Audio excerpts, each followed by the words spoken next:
Hello, ladies and gentlemen. Welcome back to the channel. I'm your host today, Mr. Mike, and this is episode 1 of a little podcast we like to call ByteWave. Yes, I came up with that idea myself. And today I am joined by my wonderful co-host, Jack, and we're just going to be going over the latest tech news. I know that I've been absent for a while, been doing a lot of stuff, but now I'm back here with this podcast because, well, I thought I could do a little something different, try out something new, talk about stuff that I myself am passionate about. So Jack's kind of along here for the ride in his input, and we're just going to talk about a few things. Jack, do you want to go over the 3 points we're gonna try and go over today? Sure. We have the AMD graphics cards, we have Xbox and their price hikes, and then we have the new Steam console, right? Mm-hmm. That's true. We're going to be talking about all that today in today's episode. Before we do, I'd just like to say a big thank you to everybody who's watching. Like I said, I know it's been a while, but I'm really happy to be back with this little series, and hopefully, if things go well, I might be doing some more content. So, make sure to watch the whole of episode 1 till we get to the end to get a look at all that Valve hardware we're going to be going over, and be on the lookout for episode 2, which will hopefully be coming out very soon. So, to start us off, I have my little page up here. We're going to be talking about the graphics cards from AMD. As you all might know, AMD is a big competitor to NVIDIA. And as of recent, they have been on the social move by talking about their new graphics cards, or should I say new and upcoming. They have reportedly they've said that their new graphics cards are supposed to be 10 times, or supposed to have 10 times the performance of their 2024 card lineup. Now, I don't have any experience with AMD. I have experience with NVIDIA. I think Jack is the same, if I'm not correct. Ooh, yeah, it's NVIDIA. Okay. And they also make the CPUs, so they're kind of in both markets. NVIDIA still maintains a stronghold over the graphics card market. They account for 91% of the server GPUs worldwide, which is a really big chunk. That's like monopoly levels of success, I should say. So it'll be interesting to see NVIDIA. They've been slowly, I think NVIDIA's slowly been encroaching more and more on this server market, whilst a company like AMD, they're focusing more on gamers. So, I mean, I think that's only going to become more apparent with the RAM shortage. Have you heard about the RAM shortage, Jack? It's been going. It's a recent thing, so I kind of don't blame you. Basically, RAM prices have been going up. So not just like the RAM sticks, but also VRAM too, which is like the type of RAM that they use in graphics cards. So now, regular RAM, I believe it's approaching $10 a gigabyte. So just 10 gigabytes will run you $100 worth of RAM, and this is a pretty big deal because in the past, RAM is kind of stayed at that steady price. You want 32 gigs, it'll cost you maybe like $150, I think, $150, $200, something like that. But right now, RAM is actively costing consumers a lot more than what it used to. Like, hold on, let me double check this for a second. Let me double check the RAM prices now. So now 32 gigabytes of DDR5 will run you $250, and 64 gigabytes will run you close to $500. That is insane for RAM. Like, I've seen graphics cards in the range of $500, and to get 64 gigabytes of DDR5, which before now was closer to, I believe it was, I was able to get 2 sticks of DDR5, 64 gigs for like $300, or a little below $300 from Micro Center, and this was about a year ago. So you can really see how the prices have gone up with these electronics. It's insane. This is true. Mhm. I'm wondering how the graphics card market is going to react, because so far the news has been that budget GPUs are going to disappear, because it's it's not a good brand look to upcharge. So what Nvidia and AMD are going to start doing, or what people think they're going to start doing, is they're just going to start getting rid of them, which that includes like the 5050 or the 5060 RTXs, those budget GPUs. I know a friend of mine who I built a PC for a while ago, he got a 5060, and that was like, that's a good budget GPU. And if those go away, I don't know what's going to happen to the PC industry. I mean, what do you think's going to happen? Do you think more people will start switching over to console, or I just don't know. Honestly, I don't. I think what it might cause is, like, well, in an ideal world, I'd like it to cause some kind of rush for companies to optimize their games a little more, so we don't need so much RAM or don't need so much storage, but Yeah, games. you do. I was looking over the list. They just recently released the it was the lineup for the Game of the Year awards this year, which I'll have to be going over. I'll be watching that on stream again, by the way. But yeah, the Game of the Year awards. A lot of very big budget games, like I believe the new Battlefield 6, was nominated for a few categories, and games were getting bigger and more expensive. I think that was one of the reasons why I had a friend of mine who didn't get the Switch 2, was because the games on the Switch 2 were just so expensive.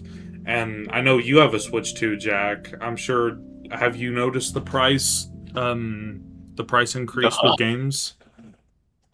Yes, I have. Um, yeah, they're much pricier, and there was one example. Let me look it up real quick. Not of price, but of like the toll on how much it'll take on your devices.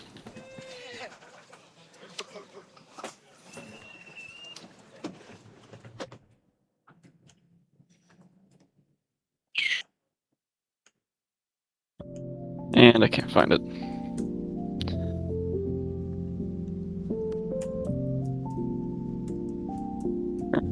No, that's it.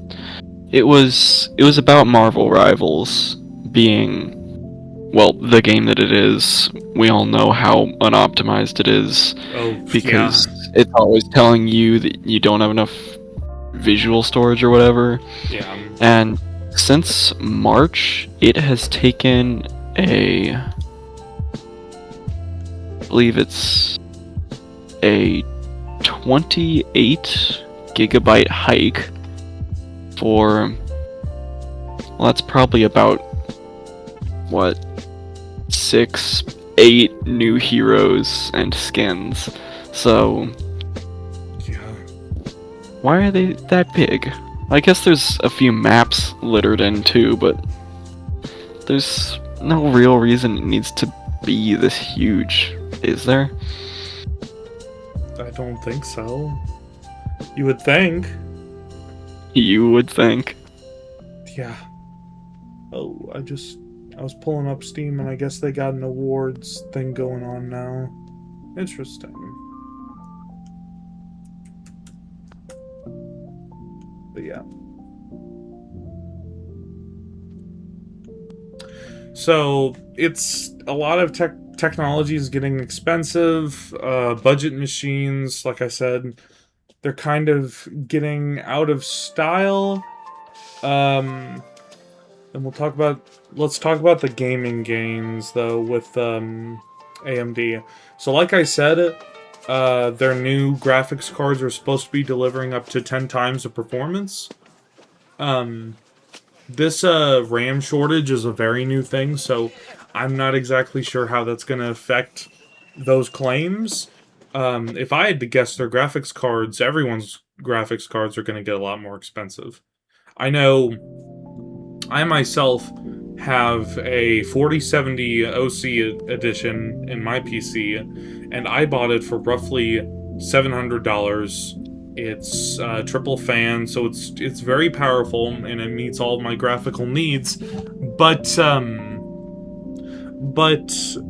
I looked at Amazon yesterday, and my graphics card is still retailing for about $700, which, considering it was released like a couple of years ago, is crazy, because usually technology depreciates very quickly in terms of its value, but my graphics card is still selling for roughly the same price as it did on launch, if not sometimes more, depending on where you look. So I just think that's crazy that now it's getting to the point that we have these old graphics cards, even from the 30 series, which was released a long time ago, in technology terms, and they're still running people thousands of dollars to get these pieces of equipment. It's insane. And Right. I know there's been rumor about NVIDIA entering the CPU market. So if you don't know about the CPU market, it's dominated by Intel and AMD. So it's just kind of the two people. NVIDIA is looking to get into the CPU market for consumers. They've already made chips for servers, but they haven't made chips for consumers yet. So they teased some. They're making, they're called the N1X chips, which, like I said, are meant for everyday consumers, putting them in desktops and laptops. And their server CPUs are called the Grace model chips, so they've been around for a little bit. They're all actually really new. Then on September 11th, I'm sure, I don't know if you heard about this, Jack, but NVIDIA announced their partnership with Intel, in which NVIDIA invested $5 billion into Intel's stock, and are kind of in a partnership with them, which, that's not the only one. They also invested in other companies like CoreWeave, which is an AI cloud computing company. They invested in ARM Holdings, another $152 million. They're a semiconductor maker, Applied Digital, maker of data centers. So a lot of technical companies that NVIDIA is investing in. And this makes me think that the monopoly that they already kind of hold, they're trying to expand their reach, get into every crack and crevice of the technology market. So I just think that's a huge thing that's happening right now, and I think a lot of people should be looking at that and watching what they do next. Right. But, Yeah. The idea of such a monopoly can be a scary thing, can it? I know the United States is trying to ramp up semiconductor production in the United States, which isn't a bad thing, considering that I think it's like Taiwan makes like a solid majority of the world's semiconductors. So Intel signing off with NVIDIA. Intel is a US-based company, and the United States government has been investing in Intel. I think that's only going to benefit. It's going to benefit, but also it's kind of weird to say that because, like I pointed out earlier, NVIDIA is basically a monopoly, and I know a lot of people are weary about them investing $5 billion, which is a huge percentage of the company. So, and all these other companies too. But and AMD is kind of on their own because they don't have a partnership either. So. Every single last thing I hear about advancements, if you can call them that, in tech companies, is they seem to be huge because there's just not a lot of options for anything small anymore. Like, there's the, what am I say, 5 billion? $5 billion.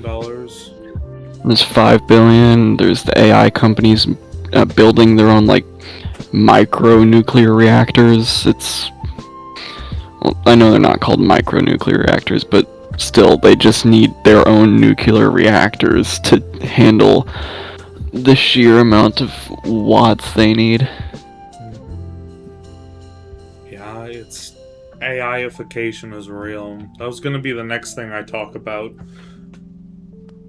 It seems like every day they're trying to push AI into more and more stuff. I know Intel was failing with their AI chips. NVIDIA's made a marketing point of AI with their ray tracing and frame generation, which people call them fake frames because they are fake frames. They are quite literally, it is just AI generating extra frames for your game. And I know AMD is also looking to push AI into their CPUs, their graphics cards. I think AMD is FSR is the name of theirs. So a lot of AI-ification in the PC gaming industry, and just the world. AI is like the focus of everything. It's got to be AI this, AI that, AI this, AI that, and I just like a lot of my classes are about AI. Yeah. I'm sure you're feeling the burn more than I am. I went and talked to my one of my IT professors at my school, and we were talking about the AI-ification of the industry, and we were talking about how it's advancing at such a rate that's almost like incomprehensible. And what he said was, there's nothing we can really do. We just kind of have to adapt with the technology, because a lot of these big AI models are being basically controlled and invested in by these big corporations without any government insight or any sort of supervision. So really anything could be done with it. And that's what's really scary, is because we have regulations for firearms, what can go in our food. We have regulations for a lot of things here in the United States. But AI is one of those things that's not heavily regulated. And what's kind of keeping the economy sort of afloat right now, or not afloat, but what's keeping the economy like booming, is the AI industry, because all these investors are pouring billions and billions of dollars into the United States because we're basically leading the front in AI. And that's a great thing, but also it's like I said, these companies basically have their own oversight. They can do whatever they want with it. And you can see that in ChatGPT, and all the big companies have their own AI models. Like Microsoft's got Copilot, you got ChatGPT, you got Google's Gemini, you got Samsung has their own AI, Apple has their own AI, although it's really bad, but that's besides the point. Like I said, these big tech companies are just going ham with AI. There's like what, I think it's most of any website you go on will have some chatbot to help you navigate everything too, right? Mm-hmm. Yeah, I did a presentation in my public speaking class about AI. It was an informative speech, and I talked about how a lot of HR representatives, or the head of HR for a lot of companies, they're planning on putting a lot more AI into the industry, because, you know, you have your AI chatbots, you have AIs that can answer your calls now, you have a lot of AI just responding to customer complaints or calls or whatever.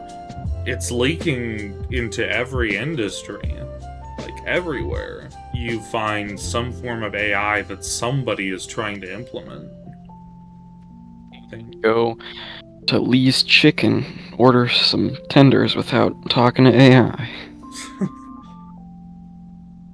Oh, that's also another thing. AI is getting into mainstream gaming, not just in frame generation, but I'm gonna have to check this, but I believe it was the newest Battlefield game, maybe?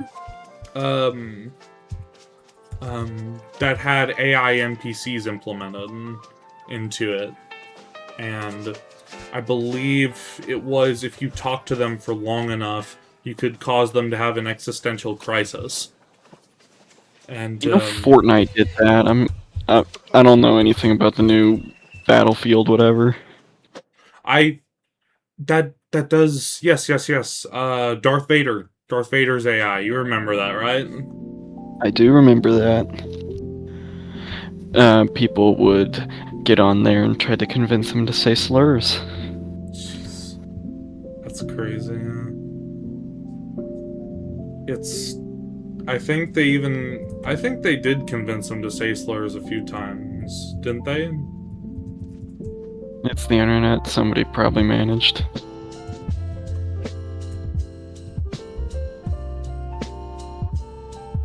Yeah, that's it. Battlefield. The upcoming Battlefield 6 is set to be one of the most ambitious projects in the series' history, with a focus on AI-powered NPCs. So, I was correct. It was Battlefield 6, but they are implementing these AI NPCs that you can talk to and, you know, just say whatever you want to say, which is kind of cool in theory, but I don't know. That's, like I said, there's just a lot of AI going everywhere. This is true. Imagine how many more endings Baldur's Gate 3 would have to have if you implemented AI into every NPC. It already has enough endings. I know. Baldur's Gate is enough of a masterpiece that it does not need AI. I absolutely agree with you. It's perfect in its own right. But yeah, so Nvidia overall, I think, just wants to expand and control their market, and just, I think expansion is just their number one goal right now. But along the lines of expansion, or rather contraction, we should definitely talk about Xbox and what they've been doing as of late. So, if you've been living under a rock, or if you haven't heard the news, on October 1st, Xbox announced that they would be planning a price increase of the Xbox Game Pass Ultimate, which, even if you don't have the Game Pass, I'm sure you've heard of the Game Pass. The Game Pass is basically a subscription that you pay to Xbox to get access to a bunch of games that you can download. It's a monthly subscription. The original plan was, I believe it was $20 a month? Yeah, $20 a month. And now Xbox has upped the price by 50%. Editor put the price hike on screen. The Game Pass Ultimate is now $29.99 per month. And they also, I don't know if they added these or if they just had them before, But I know they have 2 other categories. One's called Essential, which is $9.99 per month, and the other is Premium, which is $19.99 per month. And the Game Pass Ultimate, just to put it into perspective how much you're going to be paying, the Game Pass Ultimate this year will cost you $360 per year, which is an extra $120 than previous years. And as for games, the Ultimate tier stands at 400 games you can play with an advertised 75-day day one releases per year. Premium has over 200, and Essential tier has 500 access to so many titles. So, did you hear about the price hike, Jack? I'm just curious. I heard about the price hike of the consoles, but not about the Game Pass. Mm-hmm. And I'm sure it's a good deal, like, compared to buying the 400 games, but still, an extra $120 a year is kind of nuts, isn't it? And you are right bringing up the Xbox consoles. So, the Series X used to cost $599, but they hiked the price to $699, and the Xbox Series S now, which is like the latter of the models, now costs $399. So they hiked that too. Now, to get into the percentages, Microsoft reported in 2024 that they had over 34 million subscribers to Game Pass, which earned them $5 billion annually, which I'll admit that is a lot of money. Which you could invest your what was it, AMD? You invest in Intel with that kind of money, but yeah, it's crazy that they made that much money, which also makes me curious why they decided to hike the price of both the console and the Game Pass at the same time. Which they also reported that console sales are down 25%, but I also feel like that's kind of a natural thing, because as you progress into the lifespan of your console, you get decreased demand, and it kind of makes me feel old to say, but the Xbox Series X came out in 2020 during COVID, right? Am I right? Wait, did it? Because Not that track. I remember they were all sold out during COVID, because everyone wanted to get their hands on the new Xbox Series X or the PS5, but they were all sold out everywhere, and no one could get their hands on it. I do remember that. But those next gens coming out right next to each other, it was crazy. Yeah, I know. My brother has an Xbox Series X at home, and one of my friends also has an Xbox Series X. And I mean, they're pretty good machines, so that's good. Do you have a PlayStation 5? I do have a PlayStation 5. Okay. And it's a great machine. It runs Cyberpunk very well. I got it for the exclusives, and the only complaint I've heard about it was that apparently you shouldn't place them upright or they will melt their own thermal paste. Okay. Yeah, I did hear about that too. That's very interesting design flaw, but placed average. That's just Sony. Xbox has never had that problem, I don't think. I mean, except for the Red Ring of Death. But we don't like to. At the very least, Sony makes some good movies. That is also true. They do make good movies. But I really think that this price hike is kind of highlighting a deeper issue with Xbox gaming and kind of Microsoft as a whole, in the fact that Microsoft is kind of fumbling the ball Windows has gotten more and more updates. Windows 11 that people do not like. They do not like what they're adding to Windows 11, and by that I mean AI. Oh I, yeah. I know there was one feature, it was called like Microsoft, or it was called Windows Recall or something like that, and it was basically just an AI to spy on your everything.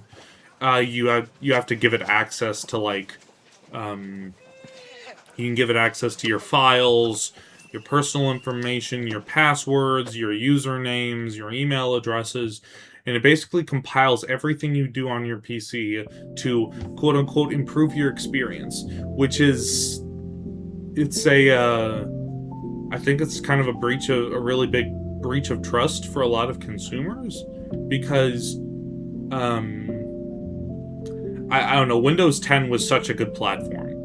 I mean, I had to update to Windows 11 because they canceled support. I don't know if you have Windows 10 still on your PC at home, but I mean, it was a good operating Wow. system. Oh yeah. So I think they kind of fumbled the bag with the launch of Windows 11, and going to Xbox gaming, I can't. Like, there haven't been too many games that Xbox has published that have really blown me away as of recent. Like, You're doing like exclusives or anything, are they? I don't think so. I know. Did you hear about them shutting down the studio that made Hi-Fi Rush? Really? Mm-hmm. That's why would they go and do that? I I can't place it. I don't know. They just did. And they've shut down a lot of studios actually, and I guess I'm not sure why they shut them down, but I think that the Microsoft mindset is if a company doesn't make you money on a singular title or whatever, shut them down. Because here, let me take a look at who else Microsoft has shelved as of late. Even that ideology doesn't quite sound right if they shut down Hi-Fi Rush, or well, whoever made them, because that was just it, that game felt like a revitalization of well, games releasing how they would back in like whenever the Wii was the new great thing, where there was just a complete package right there. Mm-hmm. I'm looking at this list. So some of the studios that they shut down Arcane Austin, which developed Redfall. They shut down Alpha Dog Studios, which is the developer of Mighty Doom, and then Tango Gameworks, which obviously was the creator of Hi-Fi Rush. And they also shut down Roundhouse Games, which it didn't say what they made, but they said they'd be reassigned for work on the Elder Scrolls Online. So they call it a broader strategy to reprioritize resources. Personally, I think that it's pretty bad that they're doing this because they're basically just shutting out or repositioning the repositioning talent into different areas, when in reality that talent didn't really need to be repositioned in the first place. Right. So I just think I'm picking up what you're putting down. It's a lot of... I'm just surprised that all this went on, and just... I don't know, it's just surprising to me that they shut down all those studios, and they're just... Like I said, they're just fumbling the ball with this. Like, a lot of what's going on with Windows, whenever you look at it from... You don't even have to look at it very hard. It seems like it's their fault, because... Again, the games that flop and fail, there are reasons why they flop and fail. You remember the failure of the launch of Battlefield 2049 or whatever it's called?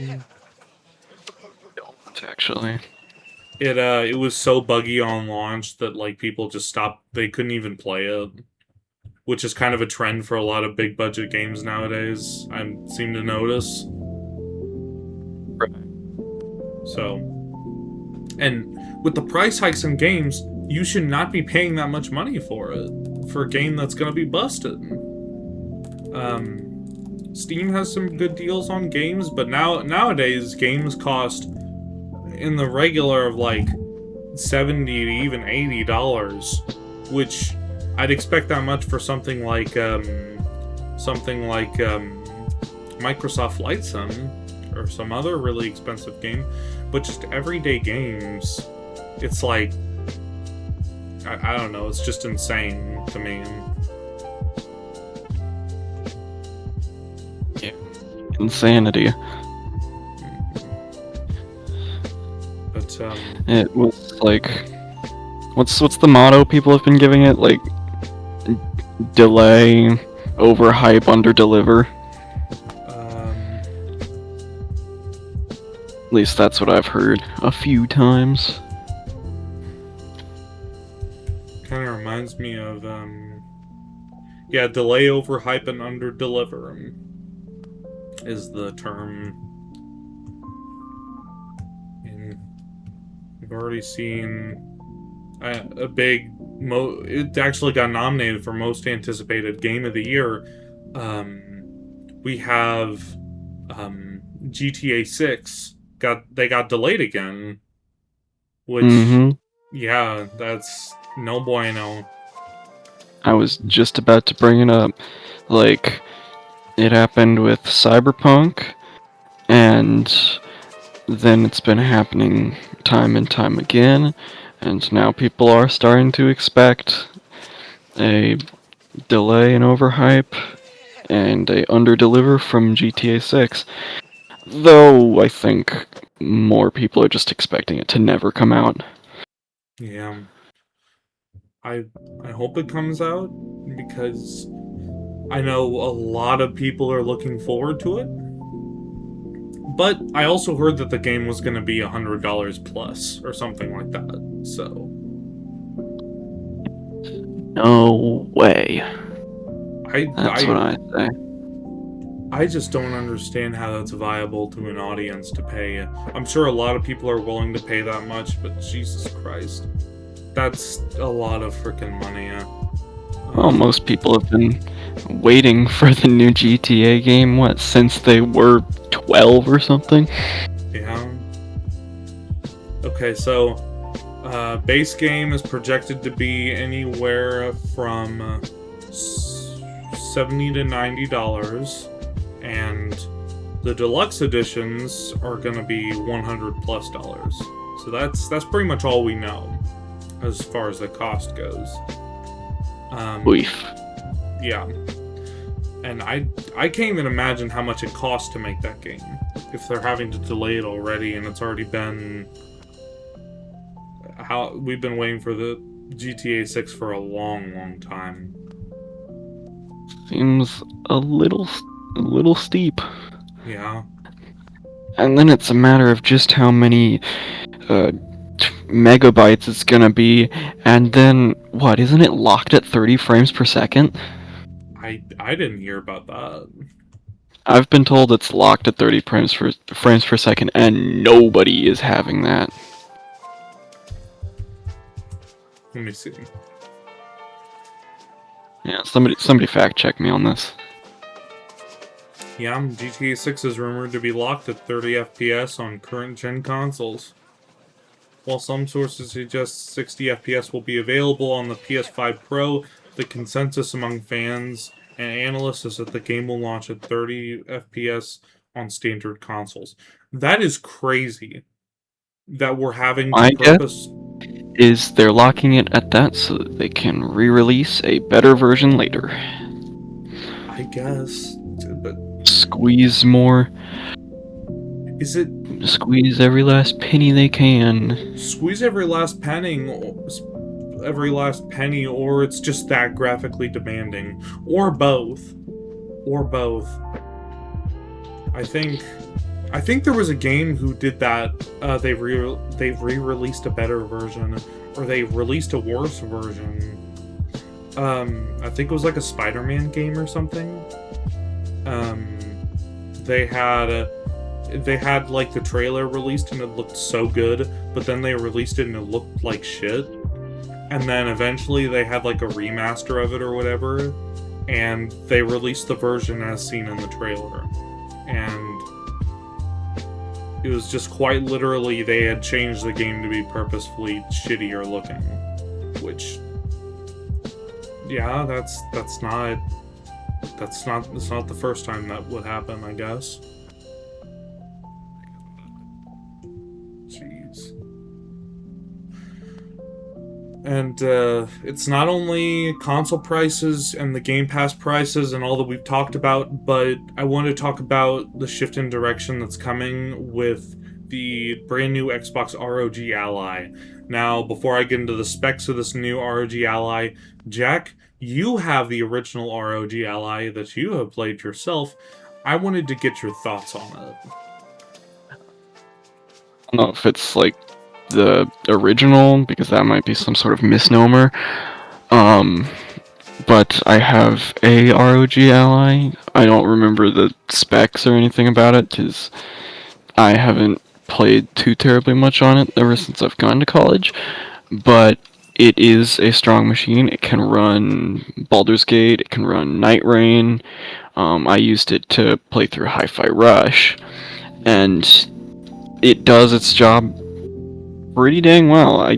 There's not much I could think to say that's bad about it. Some games are like locked to mouse and keyboard while on a PC-like device, because that's what it is, more so than the like the Steam Deck, where it's just like a Steam device. Foreshadowing. It is a PC, but with the controller mounted to it in a handheld form. So there are some games that it can't play because I guess the launcher just refuses to allow that. But most of the games I played, aforementioned, worked phenomenally on them. Okay. Well, a bit of news with your ROG Ally. ROG has, as you might have guessed, they partnered up with Xbox to release the Xbox ROG Ally, which, whenever I wrote this script, it was set to release on October 16th, so it's already been released. And so the specs are, the ROG Ally starts at $600 for the 16GB, 500GB model. And then for the 1TB model with 24 gigs of RAM, it starts at $1,000. So, these devices run this thing called the Windows Full Screen Experience. I don't know if it's the same on your ROG Ally, but what it basically is it's sort of like the Steam Big Picture mode. So it's reminiscent of something you'd find on a console, or it's a console's UI. It's made for like ease of use and it kind of looks like a menu from a console, like an Xbox or a PlayStation, for easier navigation of the device. Right. Mine did have its own sort of navigation system. I don't remember what they called it exactly, because it's like on the tip of my tongue right now. But it worked well, but of course there was also the option to just X out of it and use the Windows interface, and it was convenient. In that first little bit, I had it whenever I was, well, doing another run through of Lies of P. Yeah. Because it just automatically pops up on start and shows you some of your most recent games that you have downloaded, or in my case, because I didn't download many games on mine, just all the games I had in... Yeah, I would have compared it to Steam Big Picture. Okay. Yeah, so they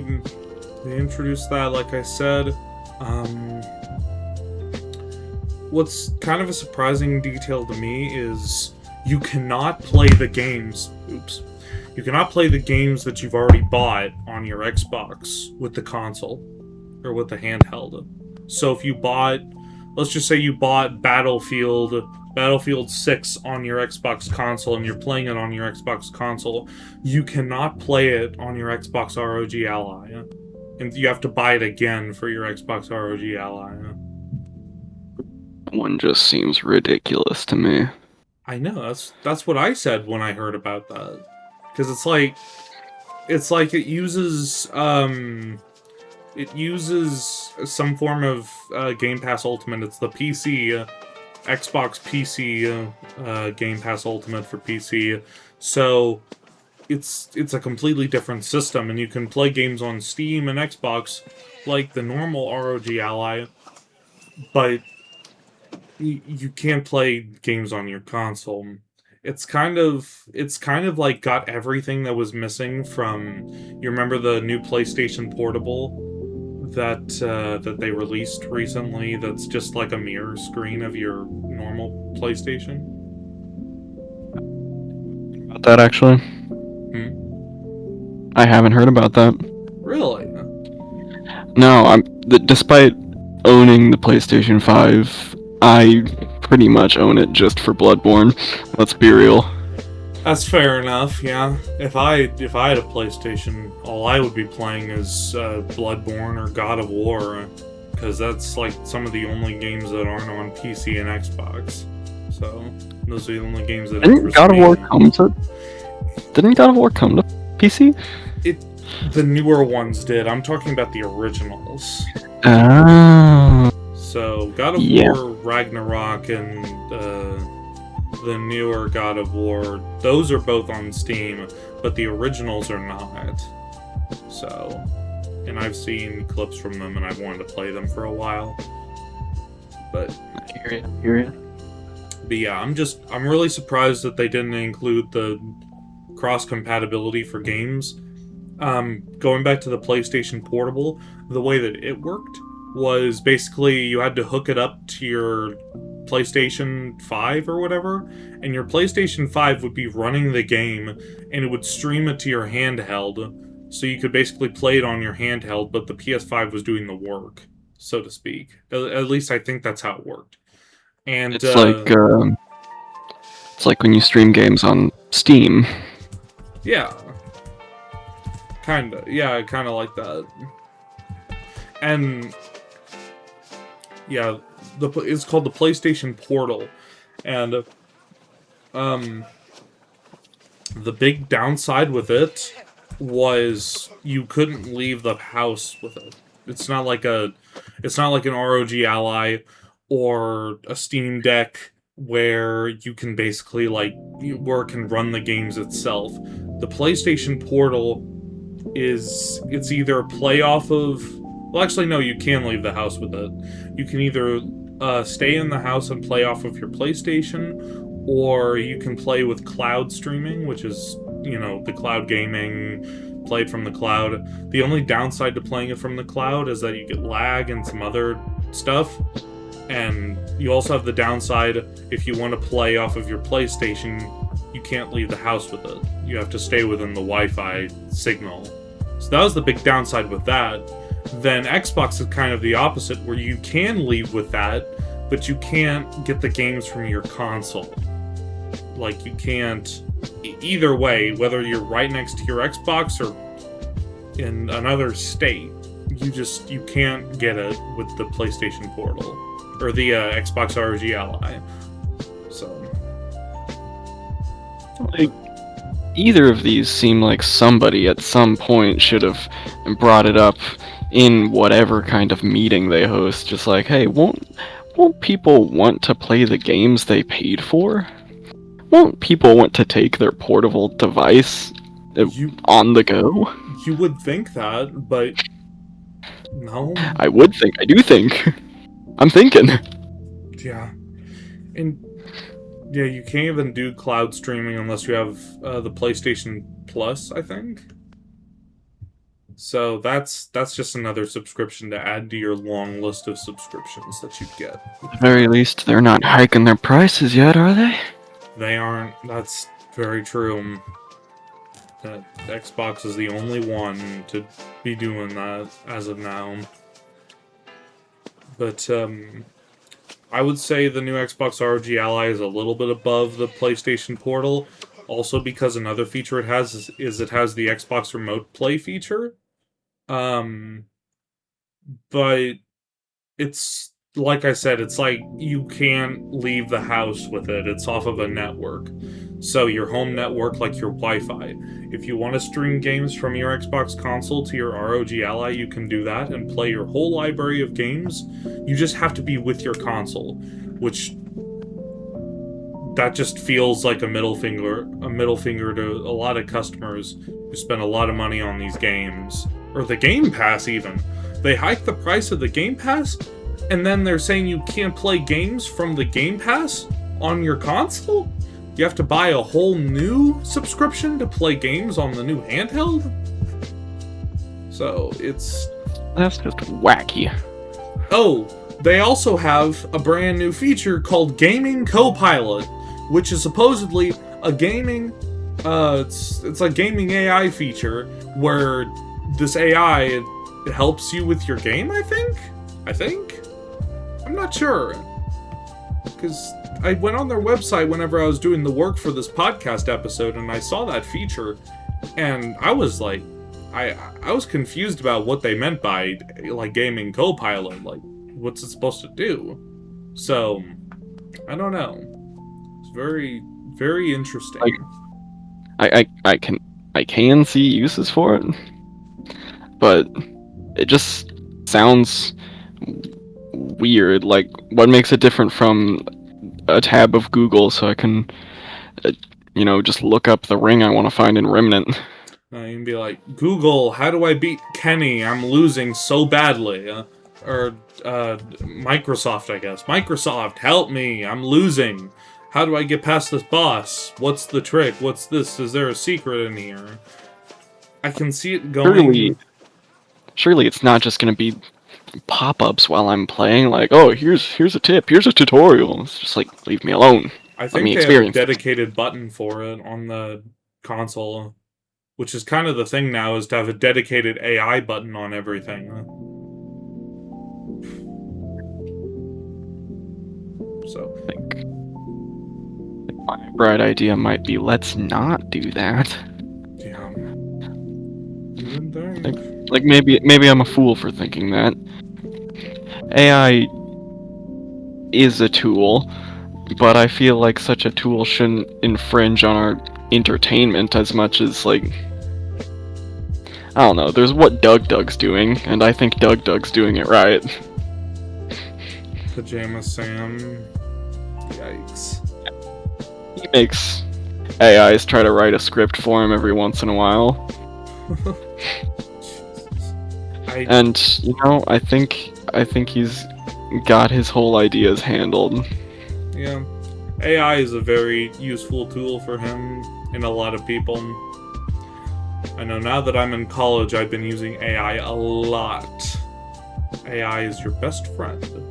Yeah, I use it, obviously, only for good purposes, like research and helping me make critiques to my stuff, but overall, AI is just one of those things that I feel like should be more of a tool, and it should be a tool, but more so in other places than some things. It's just, you gotta use common sense and whenever you're including AI and stuff, because sometimes you just have to think, do I really need that?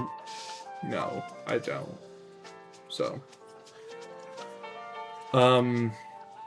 as for the specs of this brand new device, it has a AMD CPU with AI. It's called the Z2 Extreme and Z2A strip, or Z2A chip, respectively. So they're for the two versions. They have the Extreme and the regular. Both have the Extreme has about 8 cores and 16 threads with a 5 gigahertz cache speed and a 28 watt power draw. So that's roughly on par with a medium to low end CPU. So I'd say more medium end, so that's pretty good. It's got a 7-inch FHD screen, so standard HD with 120 hertz refresh rate. It's got 60 or 80 watt hour batteries. It has... I'm trying to see how much RAM it has. I believe it was... Let me see.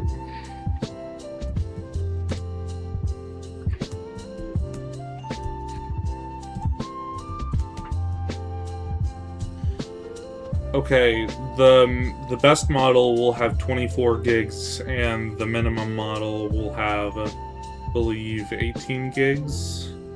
So that's also pretty good in terms of RAM. It'll feature 2 USB-C ports for power delivery, and they can also be used for display, micro SD slot, and an audio jack. It has a traditional Xbox controller button layout and thumbstick layout, so think Xbox controller, but in the form of a portable device. And it has a button for the game bar and more, so dedicated buttons all over the thing.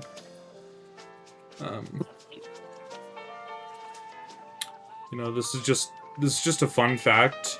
The ROG Ally during tests by the original ROG Ally, which is the one that you have, during tests, it actually performed better when it ran on Valve's SteamOS, which is the OS that they use on their Steam Decks, rather than Windows 11, which is what they run on now. Which I just thought that was kind of funny, considering that Windows 11, again, is supposed to be like the new thing from Microsoft. I think that is funny. I'm not gonna lie to you, that's pretty funny. It's just... and it wasn't like...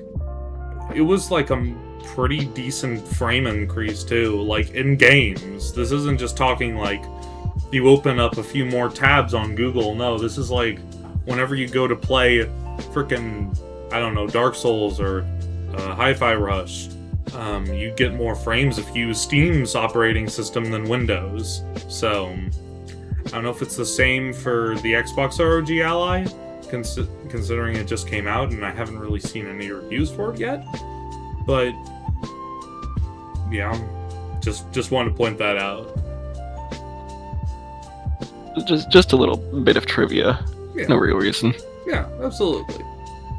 And, my thoughts on the ROG Ally, I think that Windows has caught on to what Steam is trying to do, and the success of the Steam Deck, because the Steam Deck was a really big success, and at the time, not a lot of people were really paying attention to the handheld market, and then the Steam Deck came along, and everyone was like, they were like, oh my god, this is great, this is huge. Because it was a huge thing. The Steam Deck is a very powerful machine, and as a person who owns one, I can attest the Steam Deck is a really good machine.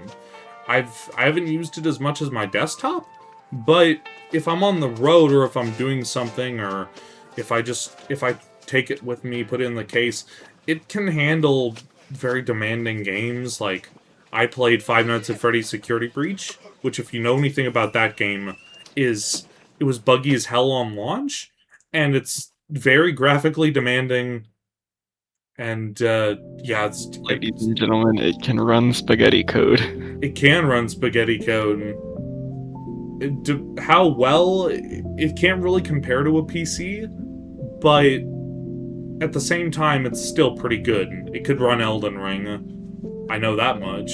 It could run Elden Ring at a solid, I think it was close to 60 FPS, which is crazy for something you can just fit in your hands and hold. Like, I remember seeing the demos for the Steam Deck whenever it first released, and I was like, wow, that's insane, the performance that you get out of such a small device. So Yeah. No, that sounds kind of wild. So it was interesting to have, and they did a lot of new stuff with the Steam Deck, and it was I think it's safe to say it was a big financial success, which I think kind of made Xbox look up and be like, maybe we should do that too. So I think that was the whole inspiration for the Xbox ROG Allies, that they wanted to put their name on it. Because other than that, there really isn't much of a difference between that and the original ROG Ally.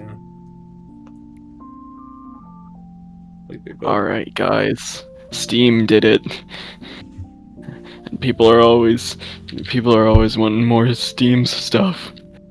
So how about we make our own little Nintendo Switch thing? They were like, guys, so do we have a handheld yet? And they're like, no. Xbox was like, maybe we should do that. Guys, I think we need a handheld. Who's with me? Why do we need a handheld? And then you should just point to the Steam Deck like, that is the reason why we need a handheld. That right there.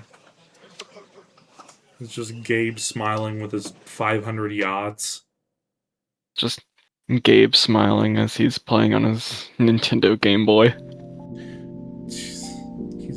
Have you heard about Gabe's yachts? I have not heard about Gabe's yachts. Really? Does Gabe have a wide collection of yachts? He does have a wide collection of yachts. In fact, here, let me look up the details on Gabe's yacht. Didn't think this would be among the stuff we're talking about. It's a podcast, man. We talk about what we gotta talk about. We don't gotta talk about it. We just happen to want to talk about Gabe's yachts. Yes. Okay. So who wants to hear about some boats? So Gabe Newell owns 6 luxury yachts, worth around $1 billion. He recently purchased one called the Ocean Co. A giga yacht named the Leviathan, which is 364 feet long, and it's worth about $500 million. So, Really? It's got a submarine garage and its own hospital. A submarine garage. Yep. Okay. Yeah. I guess that's an option. He had it customized for. I think he has a room with like a 17 giga PCs that he just has because. Yeah. Yeah, Gabe is rolling in it. Gabe is his own person. It's really wild to think about that. That Steam. I think. How many employees does Steam have? It's not that many. Like, I know.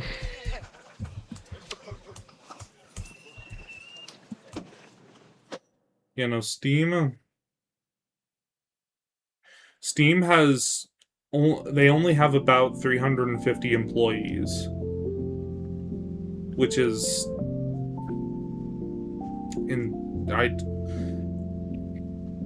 That's crazy, considering that a huge company like Microsoft, which is a direct competitor now to Steam, only, like, they have thousands of employees. And Steam just has 350. And they're making so much money. On the subject of Steam, aren't we due to talk about their block of Obsidian? We are due to talk about the block of Obsidian. Ladies and gentlemen, if you did not know, Steam announced that they would be releasing 3 new pieces of hardware. I'll kind of go over them now.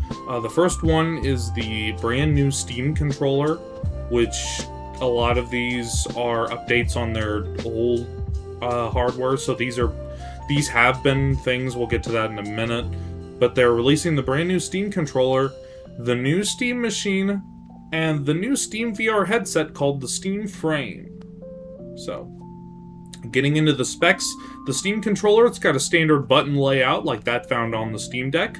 So it's got magnetic joysticks, no Hall effect joysticks yet, which if you don't know what that is, it's sort of like just a better joystick mechanism that doesn't allow for stick shift or stick drift. So they don't have that, which is kind of sad. They got haptics. They got a gyroscope or gyroscopic sensor in it, so you can use gyro controls in video games, just like the Steam Deck as well. It's got capacitive touch sensors on the joysticks in the back of the controller on the buttons. It's got Bluetooth 5.0, wireless and tethered play for the Steam Machine and the Steam Deck. And it's got a lithium-ion battery fitted for 35 plus hours of playtime. So that's pretty good in the way of like playtime. It's reminiscent of the old Steam controller in the sense that it has touchpads or trackpads, just like on the Steam Deck and earlier Steam controller. For those who want to enter like desktop mode, it's compatible with the new Steam Machine and Steam Frame, like I said. Now for the Steam Machine, it's got a semi-custom AMD Zen 4 CPU, 4.8 gigahertz and 30 watts. So it's a little bit better than the handheld. It's got an AMD GPU rated for 110 watts. During their introduction video, they said it was comparable to about 6 Steam Decks. So it's people have estimated that it's roughly on par in terms of performance with the PS5 Pro. So not too bad. It's got 16 gigabytes of DDR5 RAM, 512 gigabytes, and which this surprised me, they have a 2 terabyte storage option for the Steam Deck. It also includes a high-speed micro SD slot. It has Wi-Fi 6E, so very fast, ultra-fast speeds. It's got DisplayPort 1.4 and HDMI 2.0, Ethernet, LED. It's got an LED light strip in the front, and SteamOS 3. So, as Jack said, a block of obsidian. It is quite literally a square black box. And then we finally have the Steam Frame, which is the VR. We got a 4nm Snapdragon 8th Gen chip, which is Snapdragon is the company that makes the chips for Samsung. You have a 16 gigabyte DDR5 RAM module, 256 gigabytes to 1 terabytes of storage. So this thing has some pretty decent onboard storage. It's got a lithium-ion battery, 21 watt-hours, rechargeable via USB-C. It weighs 245 grams. The resolution per eye is 2160 by 2160. It's an LCD per eye. They're using a pancake lens, which is kind of like the new standard for VR headsets, and its refresh rate is 72 to 144 hertz. It's got 110 degrees of field of view, which is pretty good. It's about on par. So far, these specs are about on par with the Meta Quest 3, which I actually have right behind me. It features Wi-Fi 7, so very, very, very fast tracking. 4 outward-facing monochrome cameras, so the cameras aren't going to be colored. Pass-through will not be colored, so you can't wear it around like the Meta Quest. Although, I think you're just kind of a weirdo if you're wearing the Meta Quest 3 around your house on the regular. But Weirdo if you're using the Apple Vision in itself, you know? yeah, the Apple Vision is... Well, actually, we can actually compare the Apple Vision to this headset here in a minute. But, yeah, no, the Apple Vision... I have some words for that thing. It's got USB-A dongle for connection. So, I'm gonna explain this. Instead of being on Wi-Fi, it's a wireless VR headset, by the way. Instead of running on Wi-Fi, this new VR headset runs off of a dongle that you plug into your PC. So, no matter what speeds you have on your internet, it's like it has a dedicated signal. So it's supposed to be really fast, and I'm honestly really excited for the end of those stupid VR cables, because I hate VR cables so much. sounds like a tripping hazard. Mm-hmm. I assume we're probably going to go more in depth on each of these pieces of hardware. Which one do you want to start with? Let's go. Let's start with the Steam Machine, the VR, the one that everyone's excited for. Of course, The everyone's VR? excited for all of them, but you know. So this is kind of a versus of the resolution. Like I said, the Steam frame has a resolution of 2160 per eye by 2160. The MetaQuest 3 has 2064 by 2208 per eye, so slightly higher resolution. The old Valve Index, which is the one, their previous VR headset, only had a resolution of 1400 by 1600 pixels per eye. The Quest 2 had kind of a median of 1800 by 1900 per eye, and the PlayStation VR 2 has a 2000 by 2040 per eye.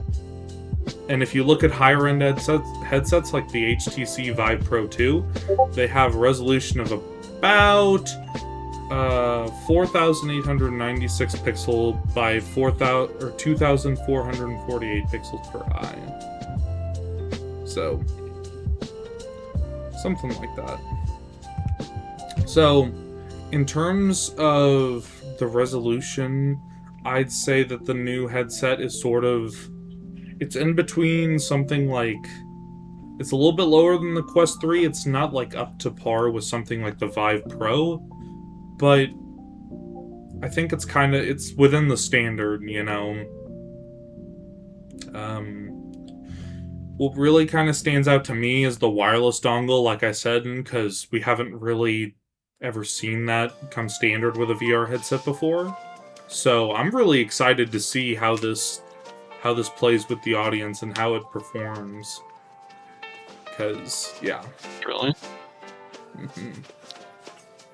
I don't know a whole lot about VR specs because I owned a Quest 2, and pretty much my only concern was once I booted up Blade and Sorcery, it was, do my mods fit?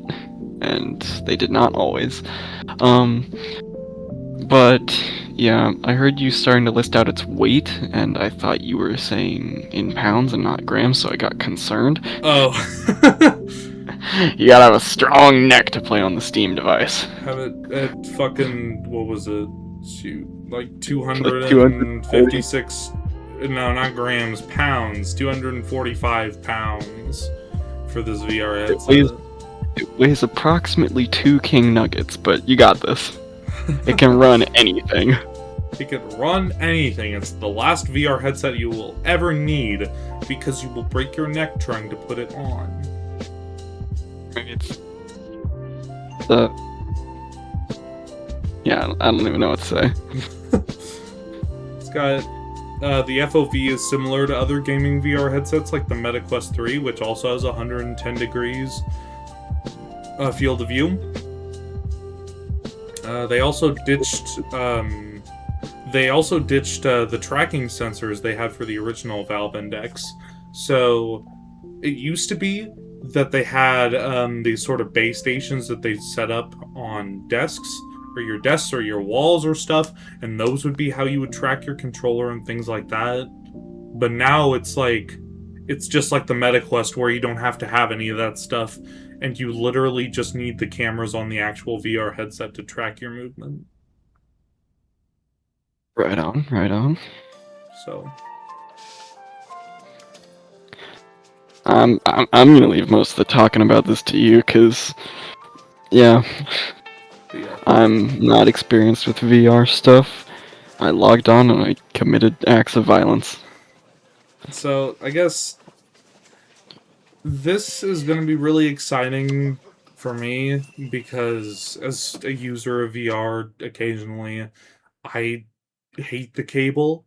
VR headsets are getting more powerful for more advanced games, but there are some games that just can't run on VR headsets standalone, like Half-Life Alyx, which I don't know if you've ever played Half-Life Alyx, Jack, but it is such a good VR game. I would recommend it to anyone with the VR capability to play it. It's just you can only stream it from your PC. You can't have it be on your headset, if you know what I mean. What I can state is that the mounting system for this VR headset, it looks comfy. I know the Quest 2, after any amount of time, not any amount of time, but it started to hurt. Yeah, let's just leave it at that. The default band for the headset was really bad. I had the Quest 2 as well, and it was, like, painful. That's why I got a third-party head strap. That's why I have a third-party head strap on my Quest 3 as well. Here, let me show it off. There aren't many things this man loves, but one thing is he loves third-party head straps. Yeah, if you take a look at it, I have the 0G head strap on it, so it's got the back battery pack for longer use, and it's got this front thing right here. And I think the MetaQuest 3 is a perfect comparison to the Steam VR headset because they're both very alike in spec, but they're both very different in how they perform, because of that wireless dongle. You can do wireless with this VR headset, but you have to run it off of a Wi-Fi connection, if you know what I mean. So you can only, if your Wi-Fi is good, you can stream your games, and that's great. But if your Wi-Fi connection isn't good, you can say bye-bye to wireless VR. And there might be, like, third-party attachment that you can buy. There's a third party for everything, but I don't know of any myself. I gotcha.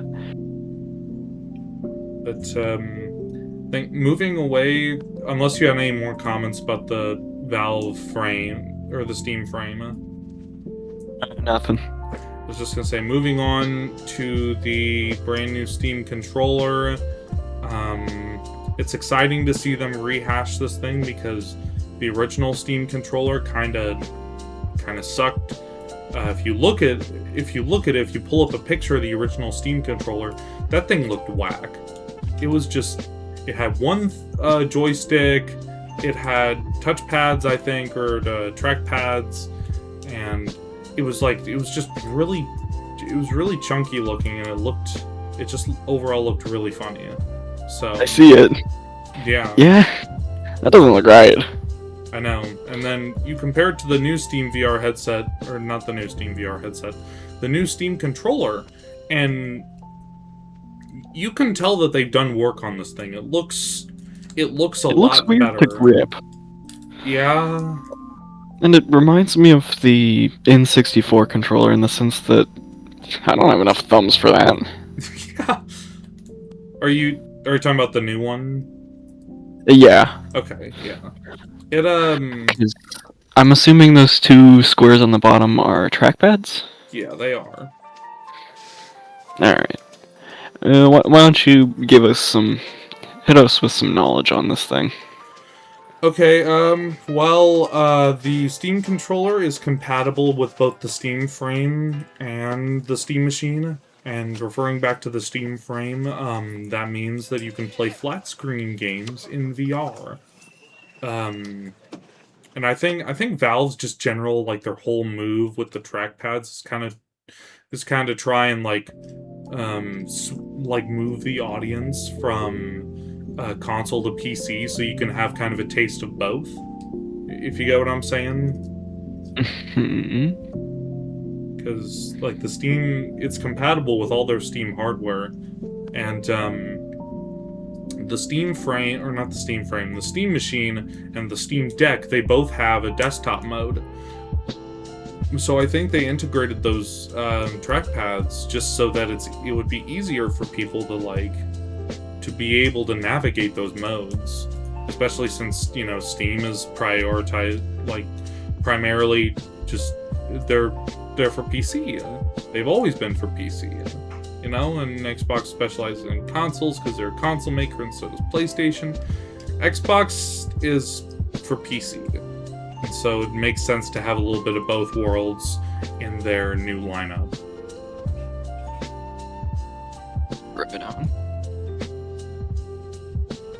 I think the new Steam controller looks pretty good.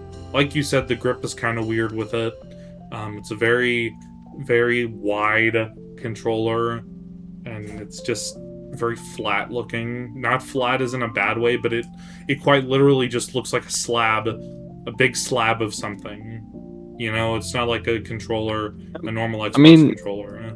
Maybe it'll prove me wrong. Maybe I'll like it more than I thought I would, because, like, I liked that one dog-eared Joy-Con grip. I liked that.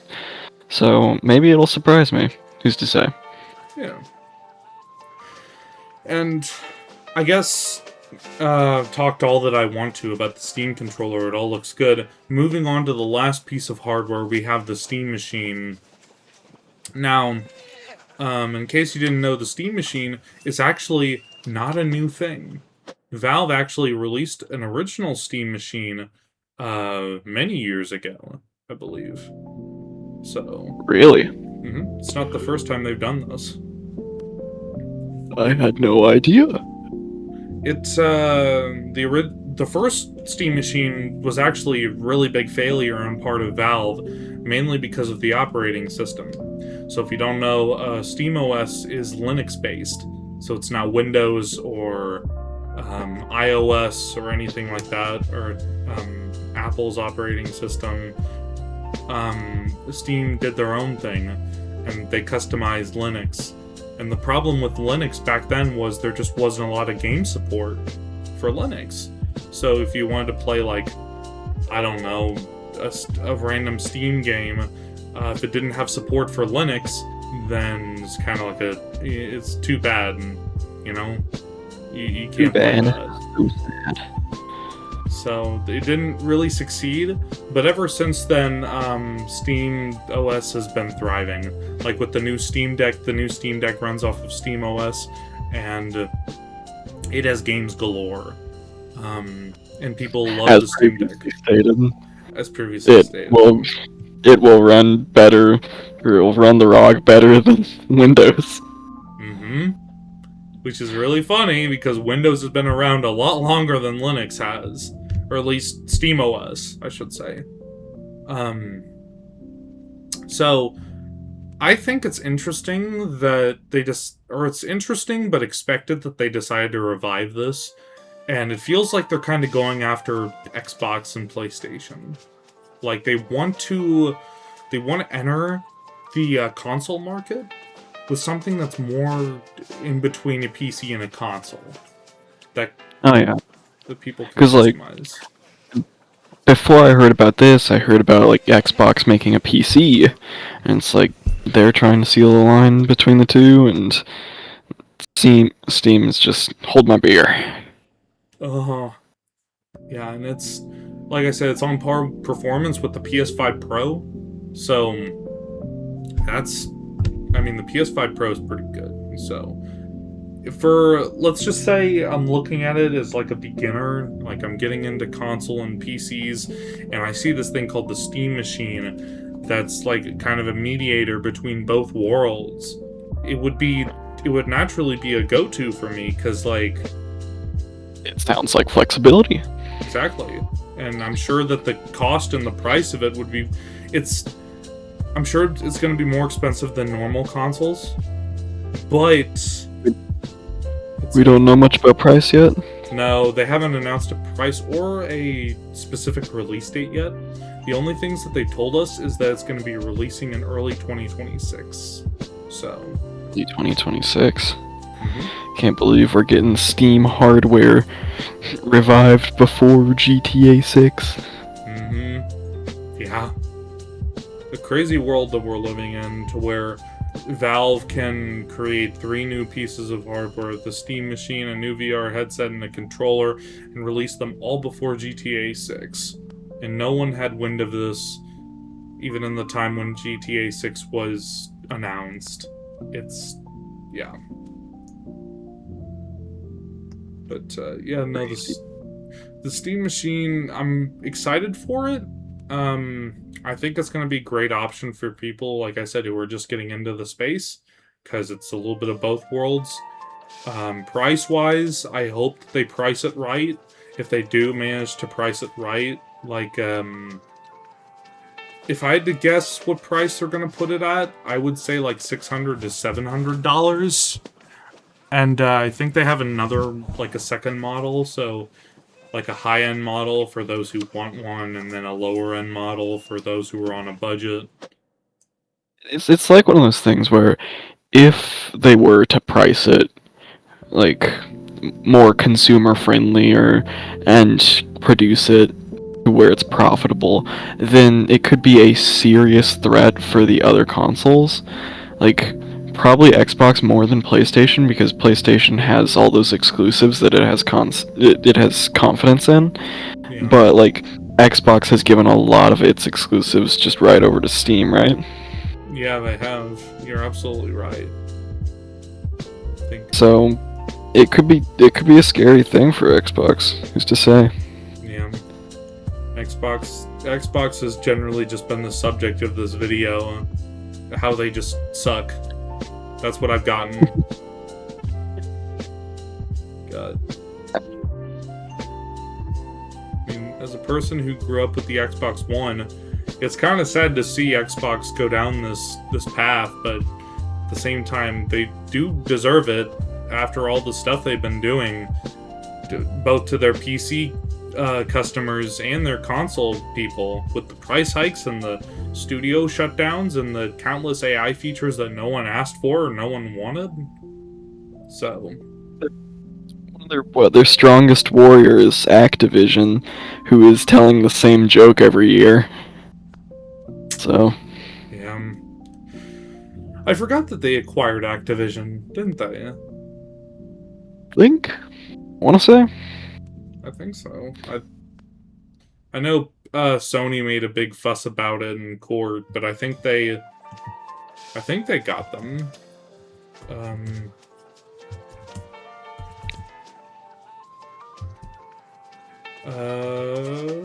Yeah, they do own Activision Blizzard, and they acquired them in October 13th of 2023, so for approximately $69 billion. So now Xbox owns Call of Duty, Overwatch, Diablo, and others. Gotcha. Yeah, so they got that under their belt. Oh, big question though. Mr. Mike, do you intend on buying any of these Steam devices? If I had the money, I wouldn't, but as of now, that may or may not be. We'll see. Depends on the price. We don't know yet. Yeah, we don't even know the price yet. If the price is right, I might buy some for review. We'll see. See how it goes. I'm flat broke, so you know it is. Yeah, I get you. I'm not flat broke, but I'm not nearly close enough to putting out a limb and spending probably a ton of money on this. So we'll see. Pick up a shift or two at Menards. That's what I need to do. Yeah. But yeah, so it's gonna be interesting to see the price and what goes on with this console. I'm excited to see how people react to it and how it goes, because I know Linus Tech Tips got their hands on it early because he gets his hands on everything early somehow. Well, probably because he's Linus Tech Tips, but Let's just get this podcast to blow the fuck up, and then we can get our hands on the thing early. And it won't matter if I'm flat broke. yeah, and subscribe, like the video, watch it, do it, watch it, and give me your money so I can review the Steam console. Do it now. Don't give me money because it's like part of my brand that I'm broke. Just give me the money, and me and Jack can review the product, and at the very end, he can talk about how he's broke. That'll be our format. We can have like one special episode of the podcast that's just me begging for money on the side of the highway. We'll take like a road trip out to Micro Center or something to like I don't know, it'll be a build a PC episode, and you'll just be in the back being like, I don't have any money. Why are we going here if I don't have any money? What am I I'll gonna just do? be in the background against the brick wall, jangling around my cup of chains. Spare change. with your freaking Spare coffee RAM. mug. Spare Yeah. RAM. Spare a gigabyte for the poor. Spare spumoni. Can I please get a copy of the new Dark Souls game? Can spare Night Rain DLC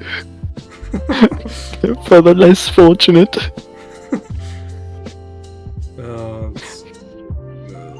We should make an episode like that where you we should dress you up as a poor person and then have you dress up in a beard and play Ebenezer Scrooge, because you make a great Ebenezer Scrooge.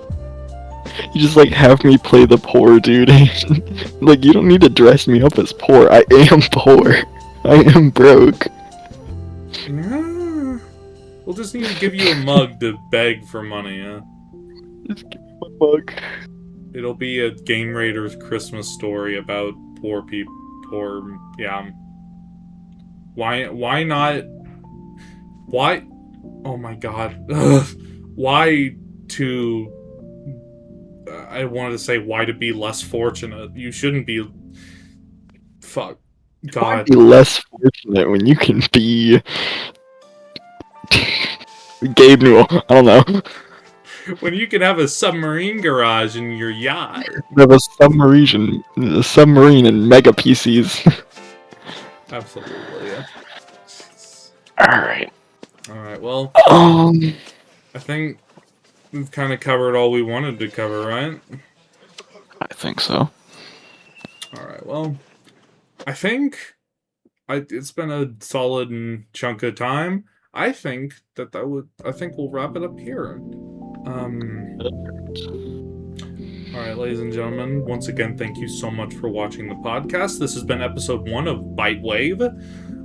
Expect episode 2 here pretty soon. I'll be making an announcement on my Discord server about the latest episode, when it's coming out, and when the next episode will hopefully be coming out. I really hope you all enjoyed. Think about liking and subscribing, and just spreading this video so I can maybe get some money to review the new Steam hardware. We'll see. So, anyways. Alright, I think... Stay tuned for next time, where I will be fighting an alley cat for my next meal. See, guys, if you want to watch that, you should consider subscribing to the Game Raiders, because that is what we do here.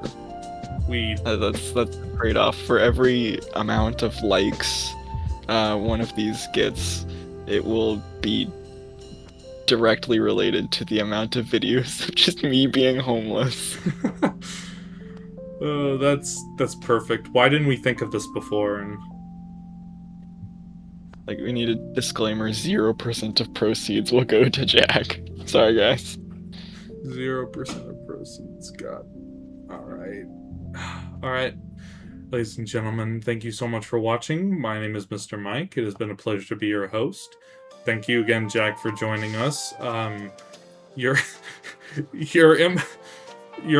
poor input has been greatly appreciated. Talking to you live from the shoebox. Alright. I will see you all in the next episode of ByteWave. Thank you all for watching. Bye-bye!